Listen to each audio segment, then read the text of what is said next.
మామ దరిద్రంకి care of address నేనే మన పొజిషన్ బాగున్నప్పుడు మాత్రం ఎలాంటి బొక్కలు తగలవు. అడుక్కు తింటున్న టైంలో బీరు బిర్యానీ కావాలన్నట్టు నా రథవాహనం కూడా అంతే. చూడండి ఎంత చక్కగా చేయించుకుంటుందో.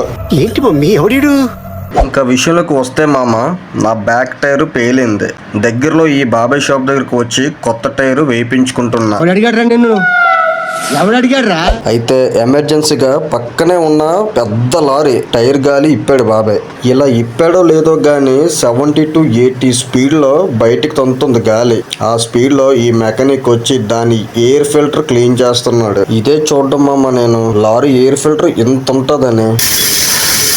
నిజానికి చాలా హార్డ్ వర్కర్ మామ మన బాబాయ్ మాత్రం. ఇలా అన్ని కవర్ చేస్తూ నాది కూడా కంప్లీట్ చేస్తాడు మామ చాలా ఫాస్ట్ గా. అందుకే వీళ్ళ హార్డ్ వర్క్ గుర్తించి బాబాయ్కి థ్యాంక్స్ చెప్పి ఈ సోలో చింతకాయ ద్వారా మీ ముందుకి తీసుకుని కదా.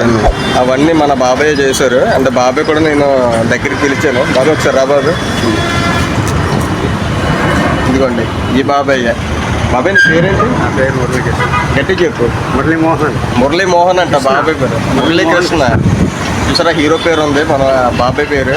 బాబాయ్ ఇక్కడ ఎప్పటి నుంచి చేస్తున్నారు బాబాయ్? దగ్గర 30 సంవత్సరాల నుంచి చేస్తారంట బాబాయ్.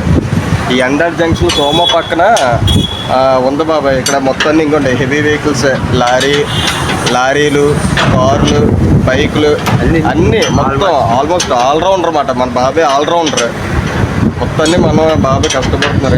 ఇలాంటి వాళ్ళకి మనం ఎంత థ్యాంక్స్ చెప్పినా చాలదు. బాబాయ్ మన సోలో చింతకాయ గైస్కి ఒకసారి హాయ్ చెప్పు బాబాయ్. Okay bye. ఎప్పుడంటే కలిస్తే కలవచ్చు, ఎప్పుడైనా కలవచ్చు అంట. మన వైజాగ్లోనే ఎండాడ జంక్షన్లో కరెక్ట్ పెట్రోల్ బంక్ దగ్గర ఉంటారు బాబాయ్. మురళీకృష్ణ పేరు గుర్తుంది కదా.